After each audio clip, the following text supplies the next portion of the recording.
Welcome back to our channel. जैसा कि आप लोगों को पता है, इस वर्ष पॉलिटेक्निक की सेमेस्टर परीक्षाओं का आयोजन ऑनलाइन माध्यम से कराया जा रहा है। प्राविधिक शिक्षा विभाग ने छात्रों के लिए एक प्रोसेस मैनुअल जारी किया है, जिसमें छात्रों को परीक्षा से संबंधित समस्त जानकारी दी गई है कि किस प्रकार से छात्र परीक्षा में प्रतिभाग कर सकता है और क्या क्या उसके दिशा निर्देश हैं। इन सभी दिशा निर्देशों को इस वीडियो के माध्यम से स्टेप बाय स्टेप समझेंगे। छात्र सबसे पहले ये सुनिश्चित कर ले कि जिस डिवाइस के माध्यम से वो परीक्षा देने जा रहा है, उस डिवाइस में गूगल क्रोम और मोजिला फायरफॉक्स के अपडेटेड वर्जन इंस्टॉल्ड हैं। सबसे पहला स्टेप है हमारा कैंडिडेट लॉगिन एंड डैशबोर्ड। छात्र ऊपर दिए गए ब्लू कलर के लिंक पर क्लिक करेगा तथा यूजर नेम एवं पासवर्ड का प्रयोग करके लॉगिन करेगा। यूजर नेम में इनरोलमेंट नंबर तथा पासवर्ड के लिए छात्र की रजिस्टर्ड मेल आईडी पर पासवर्ड प्राप्त करेगा अथवा यूराइज पोर्टल पर लॉगिन करके वहां से भी पासवर्ड प्राप्त किया जा सकता है। लॉगिन करने के पश्चात छात्र के सामने एक रजिस्ट्रेशन फॉर्म ओपन होगा, जिसमें छात्र सभी विवरणों को भली भांति जांच करेगा, जैसे roll number, mobile number, email ID, विषय कोड और नाम।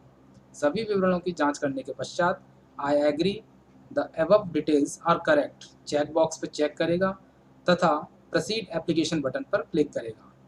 बटन पर क्लिक करने के पश्चात छात्र के समक्ष एक विंडो ओपन होगी, जिसमें लिखा होगा thank you, your application is now complete, kindly log in again for face training. Face training के लिए छात्र को दोबारा से लॉगिन करना होगा।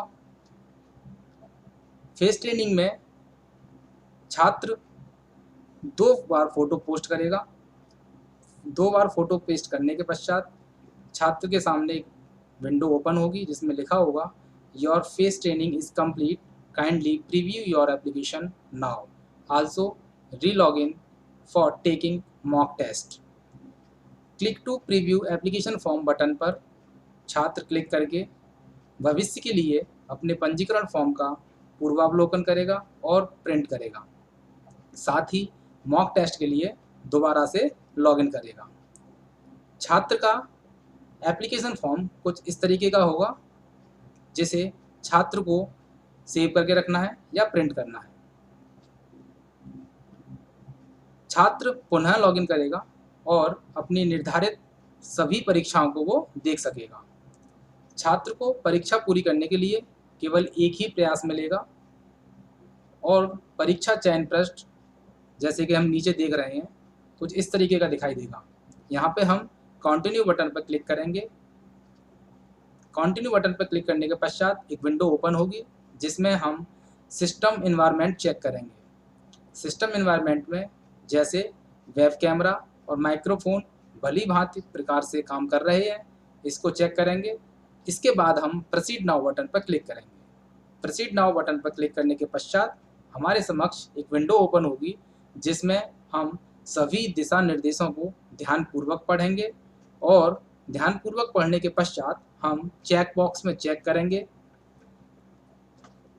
चेक बॉक्स में चेक करने के पश्चात हमारा बटन ग्रीन कलर का हो जाएगा और हम उस बटन को क्लिक करेंगे।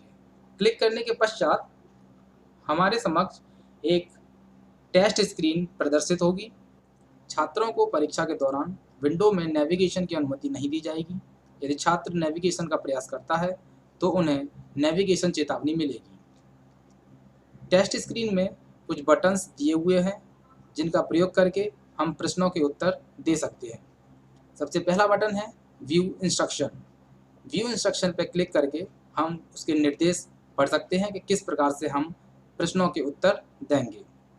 सेकंड बटन है फ्लैग। फ्लैग का मतलब ये है कि हम किसी प्रश्न के जवाब से श्योर नहीं है तो हम किसी भी ऑप्शन पे टिक करके फ्लैग बटन को प्रेस करेंगे, जिससे कि हम उस प्रश्न को दोबारा से रिव्यू कर सकें। नेक्स्ट बटन से हम किसी भी प्रश्न के उत्तर से श्योर हैं कि यही हमारा आंसर सही है, तब हम नेक्स्ट करेंगे और हम नेक्स्ट क्वेश्चन पर पहुंचेंगे। फिर हम उस क्वेश्चन को दोबारा रिव्यू नहीं कर पाएंगे। एक ऑप्शन है इसमें चैट विद प्रॉक्टर। अगर छात्र को किसी भी तरीके की कोई समस्या होती है तो वो प्रॉक्टर के साथ में चैट कर सकता है, कम्युनिकेशन कर सकता है और अपनी समस्या को बता सकता है। प्रॉक्टर भी छात्र के साथ कम्युनिकेशन कर सकता है। अगर छात्र कोई भी नेविगेशन करता है, किसी तरीके की प्रॉब्लम करता है, तो प्रॉक्टर भी छात्र के साथ में कम्युनिकेशन कर सकते हैं, उन्हें वार्निंग दे सकते हैं। परीक्षा समाप्त होने के पश्चात आप एंड टेस्ट बटन पर क्लिक करेंगे और अपनी परीक्षा को सबमिट करेंगे। छात्र को एक सूचना मिलेगी कि क्या आप सुनिश्चित हैं कि आप परीक्षा सबमिट करना चाहते हैं। अगर आपको लगता है कि आपकी परीक्षा अभी शेष है तो आप कैंसिल बटन पर क्लिक करके परीक्षा में बने रह सकते हैं। अदरवाइज यस सबमिटेड बटन पर क्लिक करके आप परीक्षा को सबमिट कर देंगे। एक बार पुनः अंतिम रूप से फिर से आपको सूचना मिलेगी कि आप फाइनली परीक्षा को सबमिट करना चाहते हैं। अगर आपको लगता है कि आपकी परीक्षा अभी शेष है तो आप कैंसिल बटन पर क्लिक करके परीक्षा में बने रह सकते हैं। अदरवाइज यस सबमिटेड बटन पर क्लिक करके आप फाइनली परीक्षा को सबमिट कर देंगे। इसके बाद आप परीक्षा से बाहर हो जाएंगे, आप पुनः लॉगिन करके परीक्षा नहीं दे सकते हैं। इसमें कुछ स्टैंडर्ड इंस्ट्रक्शन दिए हुए हैं छात्रों के लिए।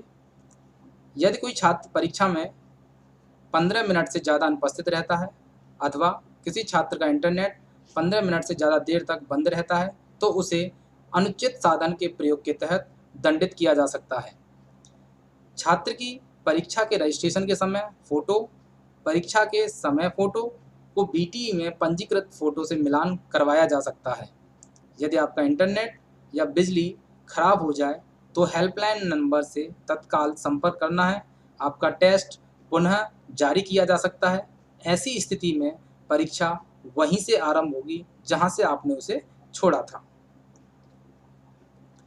नेक्स्ट है सिस्टम रिक्वायरमेंट।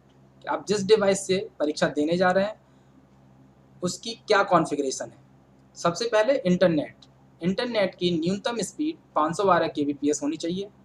मशीन कॉन्फ़िगरेशन में रैम मिनिमम 2 GB और above. Processor speed 1.5 GHz and above. Operating system Windows 10। तो ये थी आपकी परीक्षा से संबंधित कुछ जानकारी जो हमने आपके साथ शेयर की। अगर आपको इसमें कुछ भी डाउट हो तो आप हमें कमेंट बॉक्स के माध्यम से पूछ सकते हैं। धन्यवाद।